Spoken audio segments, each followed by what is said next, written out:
I'm going to start off my presentation with an apology. A couple of years ago, the National Groundwater Association actually asked me to come up with a value for the economic value of groundwater in the US for one of its fact sheets. And after a lively debate, I actually declined to do so. And this presentation, in a way, is an attempt to try to explain why that's a difficult thing to try to do, and to give some insights into how we might think about economic value of water and groundwater specifically. I'll focus primarily on agricultural water use today, but some of my comments can go broader than that. So first of all, how do we think about valuing groundwater in economic or social terms? I'm someone that's hopefully in the middle of my professional career. When I get asked to value water, you can do that in many different ways. You can think about the jobs supported by water. You can think about the contribution to the local or national economy. This can be in direct terms. So how many people are employed in irrigation companies? How many people directly service equipment? Okay, that's a very direct measure. You can think about it in indirect terms, in terms of what is the contribution to the economy of all of that. You can think about water as a lifeline. So water, like energy, is a lifeline for us in the sense that we really, without water, we've got about 3 days left. Okay, so it is a lifeline. You can think about what it would cost to replace groundwater with water from other sources, whether that's wastewater reuse, whether it's desalination, and so on. And more fundamentally, you can think about cultural or existence values of water. So just knowing that it's there, thinking about the cultural values that are associated with water, or the way of life that's associated with water, whether that's a Native American population that uses water for ceremonies, or whether it's a farming community in the Midwest that also depends on water. So with that, I'm going to give you two quick, and I would say equally valid, answers that are going to frame the issue about value. First of all, if you get asked the question, how many jobs depend on water? It's quite valid to say all of them. Every single job depends on water. Well, why is that? If you don't have water, you don't have fire suppression, you don't have water in your taps, you can't have an economy without water. So it's quite valid to actually say every single job in the entire economy depends on water. I'd call that an upper bound. That's an upper bound. And as I said, 3 days without water and we're done. Now, what about the other end? The other bound for the value of water, I think we could say, is this thought exercise. Let's think about a group of farmers, and we ask all of them to use just a little bit less water. We take a city, we ask everybody in the city to use just a little less water. Now, this is an experiment that played out in California last year. One estimate for the value of the losses of everybody using just a little bit less water is 0. Right? We can all adjust. We flush the toilet once less. The farmers change their irrigation practices, and it's 0. Right? And in fact, if we look at the latest economic analyses of the impact of the drought in the Central Valley in California, I think we can credibly say that the economic impact was very close to 0. That's not to say the social impact has been 0, and it's important to distinguish between those two. Okay, so now that I've bounded the value of water between 0 and everything, I can perhaps give you a more concrete example of why this matters. As some of you know, Kansas and Nebraska have had some disagreements over the Republican River Basin.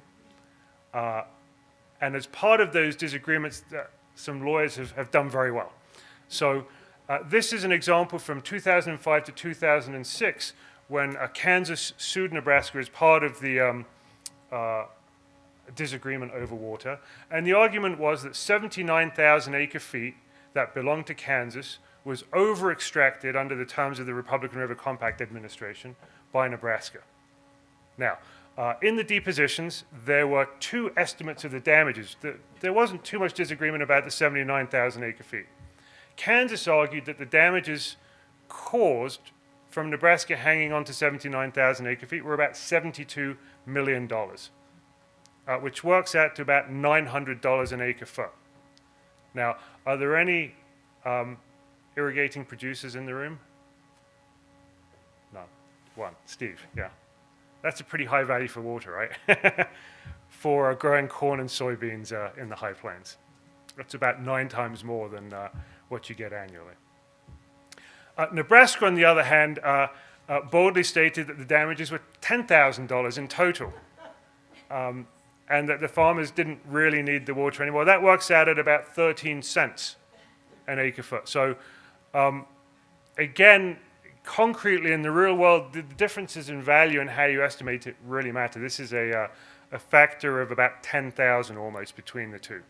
And again, I think you could equally validly argue one point or the other, and in this case, the states did. So in order to go further,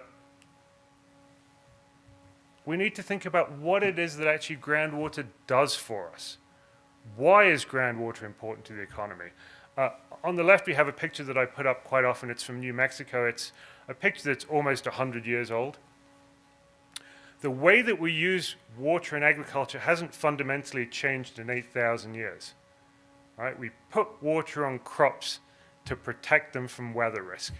Right? So we use groundwater to mitigate drought and climate change risk. Right? So groundwater is a buffer that lets us maintain our agricultural productivity, our food security, and our rural economies. Importantly as well, in particular when you look at that intersection between surface water and groundwater interaction, groundwater is also key to sustaining freshwater ecosystem services. This is something that I think as time goes by, we're becoming more and more aware of that importance.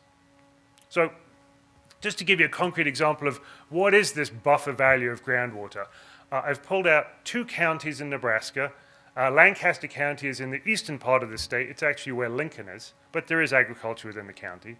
Chase County is in the Republican River Basin in southwest Nebraska. I've taken wet years and dry years.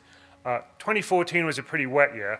In Lancaster County, the irrigated yields there were about 25% more than the dryland yields. So even there, irrigation helps a little bit. Now in Chase County, which has a much lower rainfall, the irrigated yields, these are all corn yields, were about 2.5 times larger than the dryland yields. So that's a pretty big buffering value. Now, in a dry year, that's where the groundwater really counts, right? So in 2012, Lancaster County, the irrigated yields were at 2.5 times higher than the dryland yields. But in a relatively dry county, Chase County, you had nearly 12 times higher yields, right, for the groundwater irrigated acreage than for the dryland acreage. And this is exactly the point, that groundwater really saves the farm, or water really saves the farm in a drought. Right? That's really the management key. You want to find a way to allow people to keep using water in a drought without compromising the resilience of the system in the longer term. So this is pretty well understood, right? Water increases your farm level productivity, and what that corresponds to then is an increase in your per acre profits for irrigated land. We can look at USDA data on the rental rates for irrigated and dry land. Right? So if you're renting farmland, it's much cheaper to rent dry land than it is to rent irrigated land. These are numbers from 2013, but other years would look the same. There's a lot of missing data here. But in general, in the high plains, the rental premium for irrigated land over dry land is somewhere between 30 and 150 acres a year. That captures the value of the water on an annual basis. There's some variability. Actually, the prices have come down a lot in the last couple of years as commodity prices have dropped off. The other thing I want to point out is California. So California has rental premiums for irrigated land that are about an order of magnitude higher than the rest of the country.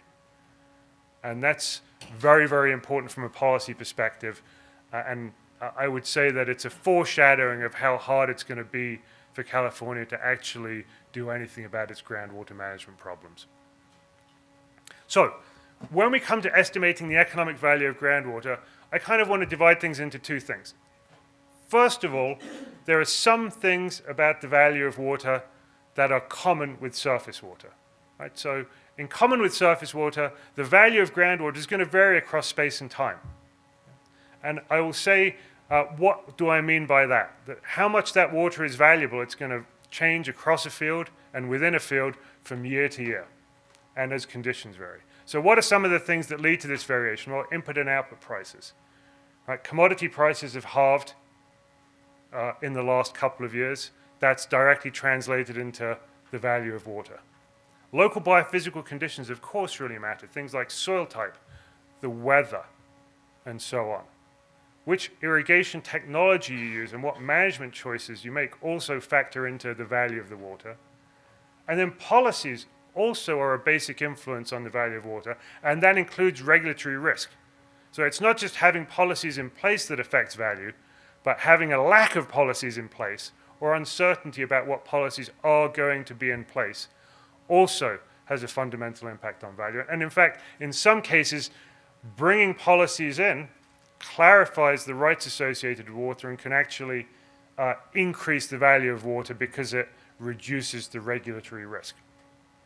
Now, for those of you that are geoscientists, the second and third bullet point there should be music to your ears, right? If you're agronomists, if you're soil scientists, geophysicists, geologists, understanding, or climatologists, understanding that biophysical conditions, soil, climate, weather, how technology is applied, are a fundamental determinant of water value, and that varies across space and time.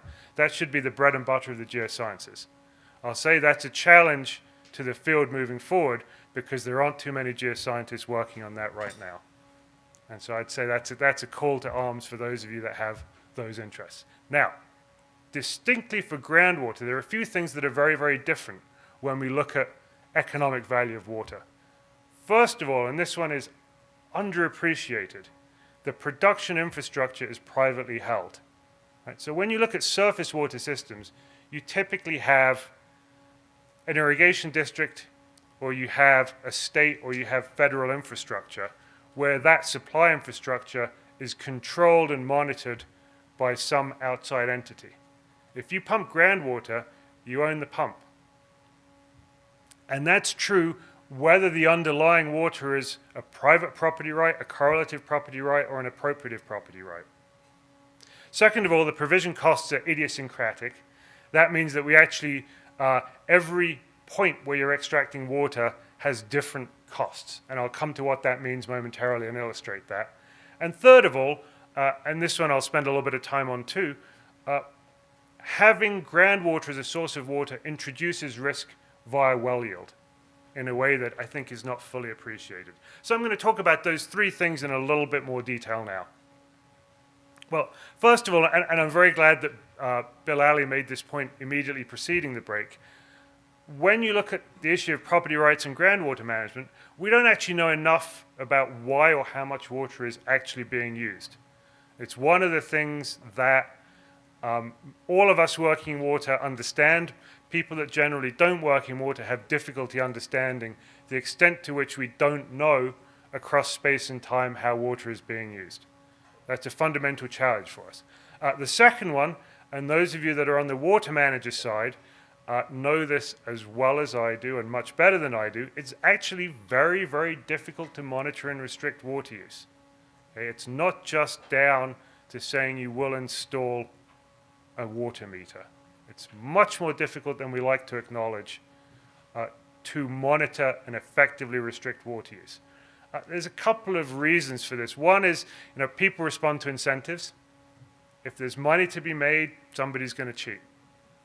And one of the fundamental issues of governance is what happens, do you look for people cheating? And what happens when you catch people cheating? And a lot of policies are very, very strict. China has some of the strictest environmental policies in the world.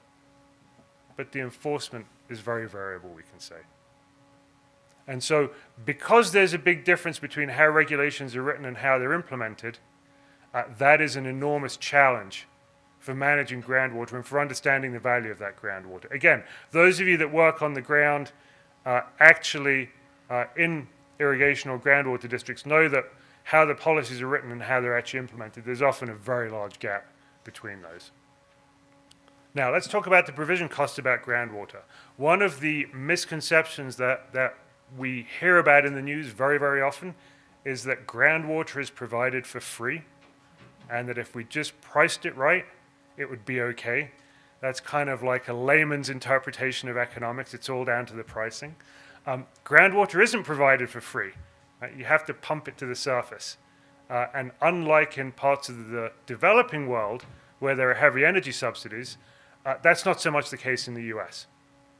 So in order to talk about this a little bit, I have some data here, which I think is a unique data set. This is from the Republican River Basin, where we've managed to join up water meter records and energy records. So you have here a scatter plot of the energy to pump an acre inch and the depth to water.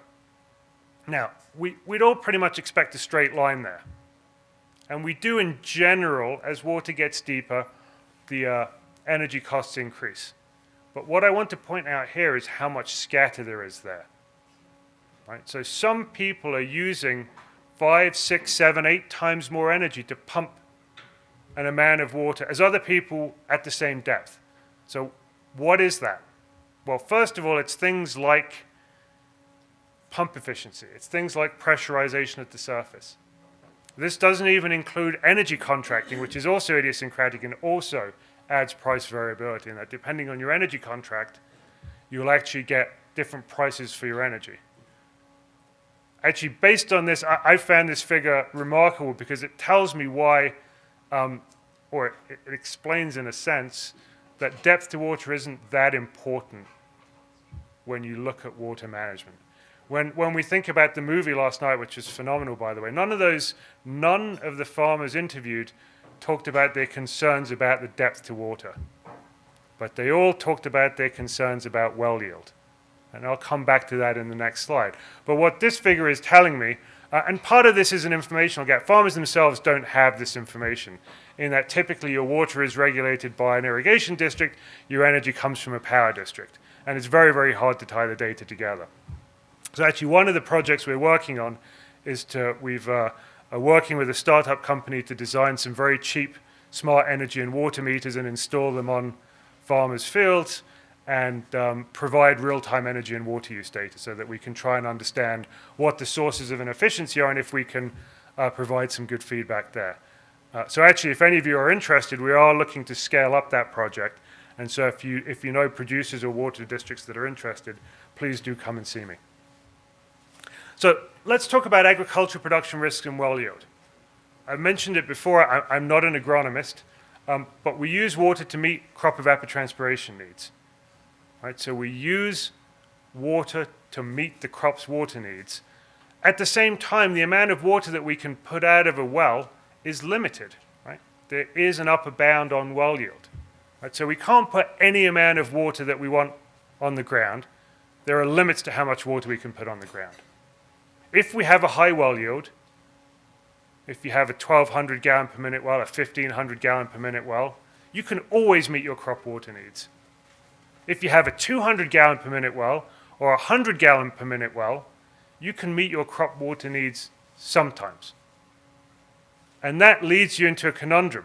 Right? If you have a low yielding well, that is going to change your production decision because it changes your water risk.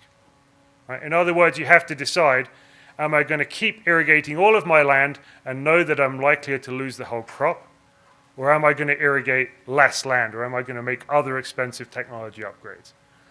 What this means is that the relationship between incremental well yield and value is nonlinear and non-monotonic. Now, that's jargon.